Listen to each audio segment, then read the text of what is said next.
செய்திகள் வாசிப்பவர் சிவாஜினி. செய்திகள் தொடர்கின்றன. கிராமங்களில் வறுமையை ஒழிக்க விவசாய புரட்சியை ஏற்படுத்த வேண்டும் என்று அதற்காகவே விவசாய நவீனப்படுத்தல் திட்டம் முன்னெடுக்கப்படுவதாகவும் ஜனாதிபதி ரணில் விக்ரமசிங்கா தெரிவித்துள்ளார்.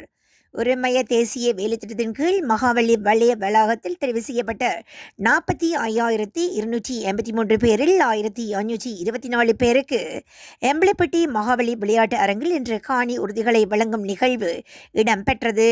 குறித்த நிகழ்வில் கலந்து கொண்டு உரையாற்றும் போதே ஜனாதிபதி இவ்வாறு தெரிவித்துள்ளார்.